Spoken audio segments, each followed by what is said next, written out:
Sir, जो आपदा आई है हिमाचल प्रदेश में, खासकर मंडी में और कई जगह, तो क्या नुकसान अभी हुआ है सर? और क्या आंकड़ा अभी तक नुकसान का और डेथ का है आपके पास?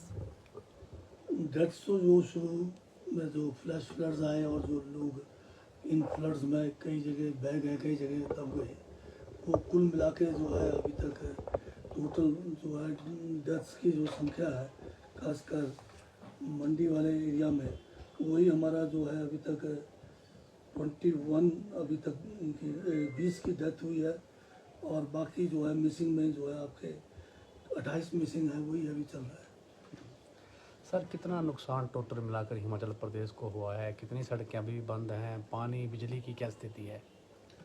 अब ये बारिशें जो है बीच में लगातार है। जो शुरुआती दौर में जो एक क्लाउड बस्ट और फिर फ्लैश फ्लड है, उससे एक समय जो है बहुत सारे सड़कें हमारी बाधित हुई। अगर आज की तारीख में अगर आप देखें तो अभी 202 जो है सड़कें आज सुबह तक जो है अभी बाधित हुई है। इसमें बीच में खुल भी रहे हैं, बंद भी हो रहे हैं। पिछले शाम 198 था, तो आज सुबह फिर ये 202 तक पहुंच गई है। और जो हमारे बिजली को लेकर है, ये भी पिछले शाम तक जो 160 के करीब थी, फिर सुबह तक ये 217 हो गई आज। तो इसी तरह से पेयजल योजनाएं जो है वो भी पिछले कल तक जो है 200-300 के करीब थी, तो आज सुबह तक वो जो है रेस्टोर हो गए, पार्सली 143 के करीब है। और सर, नुकसान का कुल आंकड़ा कितना है? अभी अगर नुकसान का भी मूल्यांकन बड़े तेज़ी से किया जा रहा है, क्योंकि फील्ड में जाकर हर डिपार्टमेंट ने अलग अलग अपना मूल्यांकन करना है। अगर आप पीडब्ल्यूडी की बात करें, अगर आप ये जो है जल शक्ति की बात करें, बिजली बोर्ड की, ये सारे लगे हैं अभी। पर जो हमने पिछले 4-5 दिन के अंदर देखा तो करीब जो है 1000 करोड़ से तो ऊपर ही चला गया था। पर ये कंटिन्यूस अभी इसका मूल्यांकन हो रहा है। अभी जो मकान है, मकानों का भी अभी पूरा जो है एक एक मकान का अगर हिसाब लगाएंगे, एक अनुमान के हिसाब से कोई आज की तारीख में कोई 1200 से ज़्यादा मकान जो है पार्सली या फुली डैमेज्ड है। अब इसमें कितने फुली डैमेज्ड है, कितने पार्सल है, वो सारा उसका मूल्यांकन करके हम इसका जो है जो भी नुकसान है लोगों को भी उस हिसाब से इसमें राहत देंगे। और मैं ये बताना चाहता हूँ कि भारतीय जनता पार्टी जो है आपदा में भी अवसर का मौका ढूंढते हैं। इनके जो लीडर हैं केवल मौके पे जहाँ जहाँ सड़कें खुल रही है वहाँ आराम से जा रहे हैं। देखा हुआ डिज़ाइनर सूट में चले हुए हैं और फोटो सेशन करके जा रहे हैं। लोग कह रहे हैं कि आप फ़ोटो खींचने मत आओ, काम करने आओ। और ये स्टेटमेंट इन्हीं के लीडर का था कि जेसीबी आगे आगे है, हम जेसीबी के पीछे पीछे हैं। तो कईयों को तो इन्होंने अपने लीडरों ने कहा है कि अभी मत आओ, अभी रास्ते बंद हैं, जब बढ़िया हो जाएगा तब आना, सब कुछ करना है। परंतु मैं ये बताना चाहता हूँ आपको कि बीजेपी वाले बोलते कुछ है, करते कुछ है।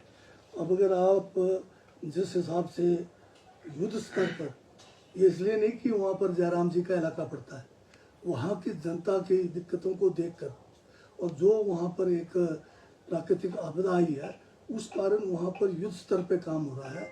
और उसमें हमारे माननीय मुख्यमंत्री स्वयं इसका जो है मौके पर भी गए हैं और जायज़ा भी ले रहे हैं। और एक अलग किस्म की जो है पूरे डिप्लॉयमेंट वहाँ हुई है, क्योंकि रास्ते बंद थे। परंतु करसोग की तरफ से जंजैली के लिए रास्ता जो है शीघ्र जो है इसमें युद्ध स्तर पे खोला गया। जंजैली की तरफ से करसोग में के लिए जो है हमने रास्ता जो हम खोल दिया था, चाहे वो बीच में टेम्परेरी ही खुला, परंतु जो लोग वहाँ जंजैली में फंसे हुए थे टूरिस्ट कोई 70 के करीब, उनको उसी रास्ते निकाला गया। और करसोग की तरफ से जंजैली की तरफ लगातार हमारे अधिकारी, चाहे पुलिस के अधिकारी हैं, चाहे हमारे फील्ड में जो रेवेन्यू डिपार्टमेंट के अधिकारी हैं या दूसरे विभागों के अधिकारी हैं, वो जंजैली तक पहुंच रहे हैं। परंतु अफसोस है कि हमारे जो लोग हैं बड़े बातें करने वाले, जिनका अपना इलाका पड़ता है, उनको 8 दिन लग गए जंजैली पहुंचने को। अगर बहुत ज़्यादा उनको था तो 12 किलोमीटर कुल है, हम तो 100 किलोमीटर चल के भी गए हुए हैं।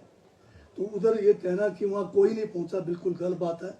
हमारा डिप्टी कमिश्नर मंडी जो है जंजैली पहुँचे, इनसे पहले पहुँचे। और अभी जंजैली में आज की तारीख में एडीएम मंडी, वहाँ पर एक एसडीएम अलग से लगाया गया है, एक नायब तहसीलदार वहाँ पर लगा हुआ है। और इसी तरह से थुनांग में भी जो है पूरी हमारे रेवेन्यू डिपार्टमेंट के और हमारे PWD IPS सभी बिजली बोर्ड के अधिकारी सारे काम पे लगे हुए। अगर आपको मैं डिटेल में अगर ये बताऊं कि मतलब वहाँ पर जो मशीनरी डिप्लॉयमेंट किया है तो उसी से थोड़ा आपको अंदाज़ा होगा कि किस स्तर पर जो है काम किया जा रहा है। अभी जो वहाँ पर हमारे जो मशीनरी डिप्लॉयमेंट है, खाली थुनाग जो सिराज का इलाका है, सब डिवीज़न है, वहाँ पर आज की तारीख में 45 JCB लगे हैं और 5 जो है ये 3 पॉकलैंड लगे हुए हैं, पॉकलैंड बड़े वाले जो चेन वाले लगे हैं। और साथ में जो लोग वहाँ पर डिप्लॉयड है मैन पावर 335 जो है लोग वहाँ पर ड्यूटी पे लगे हैं। और इसी तरह से अभी जो है डिस्ट्रिक्ट मंडी पूरा को लें, क्योंकि मंडी के कई और जगह पर जैसे थुनाग के अलावा गोहर वाला हमारा एरिया है, उधर भी काफ़ी लोगों का नुकसान हुआ है, वहाँ पर भी जान माल और साथ में सड़क संपर्क का भी जो है नुकसान हुआ है।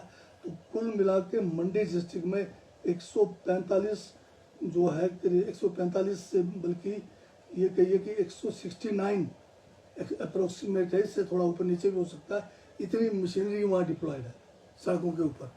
जबकि आप हिसाब लगाएंगे कि साथ में वहाँ पर जो मैन पावर है पूरे कोई 1200 से ऊपर जो है मैन पावर भी साथ में इन मशीन्स के साथ में वहाँ पर इन सड़क संपर्क जो बाधित हुए हैं उसको जो है शीघ्र बहाल करने में लगे हुए हैं। दिन रात काम चल रहा है। ये अलग बात है कि हमारे जो है पुल भी जो है 8 तो बड़े पुल चले गए हैं, कुछ जो है हमारे छोटे पुल चले गए हैं पुलिया टाइप के, और इसी तरह से कोई लोहे के पुल भी कई जो है क्षतिग्रस्त हुए। उसके बावजूद जो है युद्ध स्तर पे काम चला हुआ है। साथ में अगर आप ये जो जल शक्ति की बात करें तो यहाँ पर जो है 241 जो शुरू के दौर में डैमेज हुए पेयजल योजनाएं आज जो है 132 का करीब जो है इसको जो है हमने टेम्परेरी जो है रेस्टोर भी कर दिया है। 22 टीमें लगी हैं जल शक्ति की और साथ में 813 लोग जल शक्ति के भी खाली सिराज और थुनाग के एरिया में लगे हुए हैं। करसोग में भी 149 जो है पानी की योजनाएं प्रभावित हुई, 110 ठीक कर दिया है और वहाँ भी 25 टीमें करसोग के अंदर भी पेयजल योजनाओं को सुचारू रूप से चलाने के लिए डिप्लॉयड है। और इसमें 210 का करीब जो है वहाँ भी लोग जो है काम कर रहे हैं। और ये जो जल शक्ति वाले भी जो है मशीनरी का साथ ले रहे हैं, इन्होंने भी JCB या दूसरे जो भी ज़रूरत है इक्विपमेंट उन्होंने लगा रखे। तो डिस्ट्रिक्ट मंडी में अगर ये पूरा हिसाब लगाएंगे तो वहाँ भी 2000 से ज़्यादा जल शक्ति के लोग पानी रेस्टोर करने में लगे हुए हैं। इसी तरह से बिजली बोर्ड का अगर हम काम देखें तो ये भी युद्ध स्तर पे काम कर रहे हैं और इन्होंने भी जो है कोई 23 टीम जो है सिराज के अंदर है और मंडी डिस्ट्रिक्ट के अंदर 35 टीमें लगी हुई है और इन्होंने भी अपने लोग डिप्लॉय किए हुए हैं। कुछ कॉन्ट्रैक्टर्स के माध्यम से है, कुछ डिपार्टमेंटल है। तो बिजली आज की तारीख में तकरीबन सिर्फ जंजैली को छोड़ के सब जगह इंटीरियर जो कोई गांव है उधर नहीं पहुंचा है, बाकी सब जगह रेस्टोर हो गया है। और जो BSNL या जो जियो या जो आपका एयरटेल है ये भी जो है कुछ स्थानों पे अब तकरीबन सब जगह रेस्टोर हो गया। किसी जगह पे अगर जियो चल रहा है तो किसी जगह पे एयरटेल चल रहा है, उससे लोगों की कनेक्टिविटी पूरी हो गई है। साथ में रिलीफ कैंप्स भी हमने जो है शुरू किए। रिलीफ कैंप्स आज की तारीख में कुछ 17 रिलीफ कैंप्स जो है आपके इन एरियाज में है, जिसमें जो है आपके PWD रेस्ट हाउसेज भी हैं, जिसमें स्कूल्स भी लिए गए हैं, कुछ अन्य जो है गवर्नमेंट के बिल्डिंग्स भी लिए गए हैं। तो इसमें जो है इसमें पूरा रिलीफ कैंपों में जो है लोगों को रहने के लिए, लोगों के हर किस्म की जो है उधर सहायता के लिए हमारे अधिकारी मौके पे तैनात हैं। और जहाँ तक ये जो किट्स बांटे हैं हमने, जिसमें राशन है, जिसमें दूसरे खाद्य सामान है, इसको मिलाकर भी कोई हमने अभी तक जो है कोई 2600 के करीब जो है किट्स बांटे हैं लोगों को, इनको पहुंचाया भी है। और दूसरी बात है कि मौके पर इस समय NDRF, इसके अलावा SDRF, इसके अलावा ITBP, इसके अलावा आर्मी, ये सारी टीमें जो है जगह जगह पर जहाँ पर भी ज़रूरत है इनकी डिप्लॉयमेंट के साथ में इनको उन जगह पर भी आगे शिफ्ट कर रहे हैं जहाँ पर और लोगों को जाना संभव नहीं हुआ है। तो इस हिसाब से जो है पूरा एक युद्ध स्तर पे जो है कार्य इन इलाकों में हो रहा है, और हम प्रयास कर रहे हैं कि जल्द से जल्द जो इंटरनल रोड्स भी हैं, लिंक रोड्स भी हैं, उनको जो है बहाल करके लोगों को ज़्यादा और सुविधा दे सकें।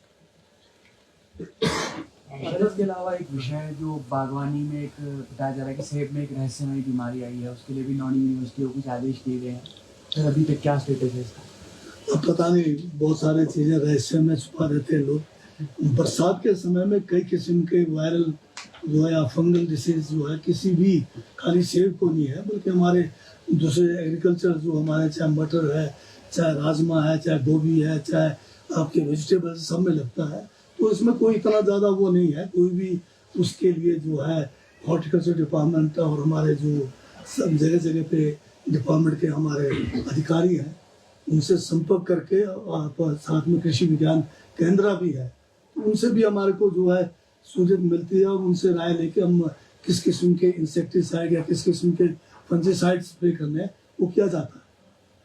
असल कंगना रनौत ने मंडी में जब वो गई उन्होंने कहा कि मेरे पास कैबिनेट नहीं है, मेरे पास फंड नहीं है, अधिकारी नहीं है, और जो पैसा केंद्र से मिल रहा है उसको लेकर भ्रष्टाचार क्या रोकना? अब ऐसा है, कंगना के बारे में फजूल में ज़्यादा कहना हमें जो है अपना समय बर्बाद करने वाली बात है। जब चुनाव थे तो वो तो बड़ी बड़ी बातें कर रही थी। अब रियल लाइफ में और रियल लाइफ में झांसी रानी बनना और रियल लाइफ में झांसी रानी बनना बहुत फर्क है। उसी से आप समझ सकते हैं, उनकी बुद्धि को भी आप समझ सकते हैं, जो कहते हैं कि आज़ादी 14 के बाद ही हुआ है, तो उनसे क्या उनके बारे में टिप्पणी करनी है। पर एक बात, एज ए MP वो कहते हैं कि मैं जो है वहाँ पर जो है कानून बनाने में बड़ा बात करती है। फिर चाहिए था ना उनको। हिमाचल में 2023 में भी डिजास्टर हुआ, उसके बाद अभी भी डिजास्टर हुआ। दिल्ली के अंदर कानून जहाँ पर इनको भेजा गया पार्लियामेंट में, क्यों एक शब्द नहीं कहा कि हमारा जो रिलीफ मैनुअल में बहुत कमी है। हमारा जो है यहाँ पर अगर कोई मकान चले जाता है तो केंद्र सरकार मात्र 1,50,000 रुपये देती है, क्यों नहीं बढ़ाने की बात करती है? क्यों नहीं जो है वहाँ पर सड़क हमारा अगर यहाँ पर चले जाए 1,25,000 रुपये मात्र जो है 1 किलोमीटर सड़क के लिए केंद्र के रिलीफ मैनुअल में है। उस रिलीफ मैनुअल में बढ़ोतरी करने की बात क्यों नहीं करते? किसने उसको रोका है पार्लियामेंट में? और दूसरी बात, जो इनके पास MP फंड है 5 करोड़ का, वो जो है 1 लाख हमारे पास दे दें, हम सारे सड़कों में डाल देंगे, लोगों के घरों में डाल देंगे। वो किसी ने रोका है उनको?